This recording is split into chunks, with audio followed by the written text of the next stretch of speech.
नमस्कार, मी डॉक्टर राजन पाटील. आज आपण बघणार आहोत आलोचक पित्त, जे डोळ्यांमध्ये असतं. बाह्य जगामध्ये जे पण आकार, रंग वगैरे जे सगळं आहे ते बघून स्पेसिफिक त्याचे आकार बनवून त्याला मेंदूपर्यंत मेसेज देणं आणि सृष्टी बघणं, प्रॉपर बघणं, हे आलोचक पित्ताचं काम आहे. नाडी परीक्षण करत असताना जर आलोचक पित्तामध्ये जर काही चेंजेस असेल तर ते कुठे होतात?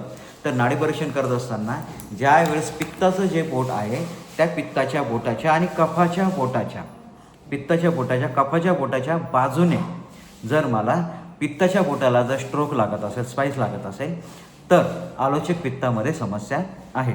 यामध्ये दोन गोष्टी, एक कफाच्या बोटाच्या आणि पित्ताच्या बोटाच्या मध्यभागी नाडी लागणं हे वेगळं, आणि पित्ताच्या बोटाच्या शेवटच्या ठिकाणी नाडी लागणं हे वेगळं. मध्यभागी नाडी लागत असेल तर 5वं पित्ताचा प्रकार आहे, आणि पित्ताच्या बाजूला जर नाडी लागत असेल तर 4था उपप्रकार आहे. 4था उपप्रकार आहे आलोचक पित्त, जे डोळ्यामध्ये असतं. डोळ्याच्या बाहुलीमध्ये राहून पाहण्याची क्षमता वाढवणं किंवा जे पाहिलेलं आहे त्याची प्रॉपर माहिती मेंदूला देणं हे आलोचक पित्ताचं महत्त्वाचं काम आहे.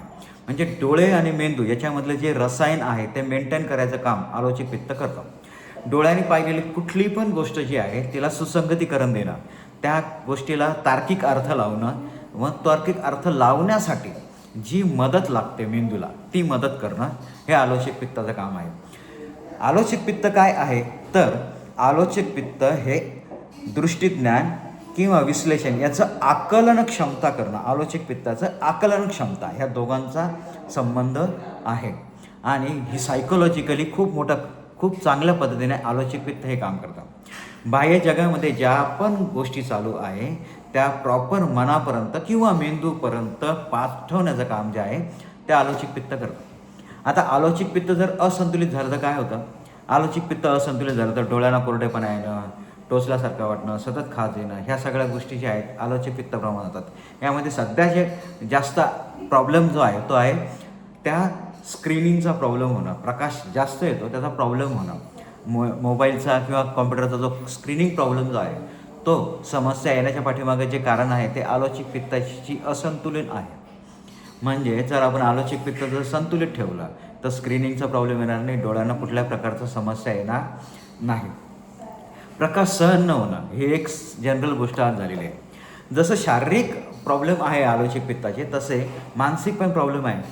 योग्य आणि अयोग्य काय आहे बघून याच्यातला फरक स्पष्ट न करता येणं हे आलोचक पित्त असंतुलित झालं असेल तर होतं.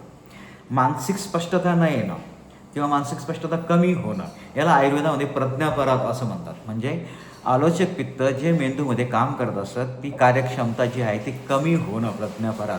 आता अशा गोष्टीच्या व्यक्ती ज्या वेळेस तो ॲलोपॅथी डॉक्टरकडे जातो त्यावेळेस त्यांना सायकॅट्रिकचं सजेशन दिलं जातं, आणि सायकॅट्रिकला नेल्यानंतर त्याला अशा प्रकारच्या गोळ्या चालू होतात ज्या फक्त झोप वाढतात, दुसरं काही करत नाही. परंतु प्रज्ञापराध या अशा काही सायकोलॉजिकली प्रॉब्लेम्सवर आयुर्वेद असं सांगतं की आलोचक पित्त असंतुलित झाले म्हणून त्याला समस्या आहे, त्या व्यक्तीला आयुर्वेदिक ट्रीटमेंट देणं खूप गरजेचं आहे. चुकीच्या व्यक्तींकडे घेऊन जाणं आणि चुकीची ट्रीटमेंट देणं हे पण खूप मोठा चुकीचं आहे. ठीक आहे, त्या विषयात जात नाही.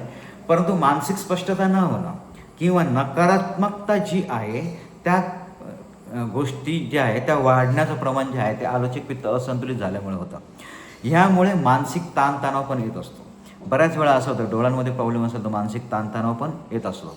आपला विषय हा आहे की ज्या वेळेस आपण नाडी परीक्षण करतो त्यावेळेस पित्ताचं जे बोट आहे त्या बोटाला कफाच्या बोटाच्या बाजूने जर मला स्ट्रोक लागत असेल त्यावेळेस आलोचक पित्तामध्ये समस्या आहे हे समजून घेतलं पाहिजे. अशा व्यक्तींनी डोळा रिलेटेड ट्रीटमेंट घेतली पाहिजे, डोळा रिलेटेड व्यायाम केले पाहिजे, मेंदू रिलेटेड व्यायाम केले पाहिजे.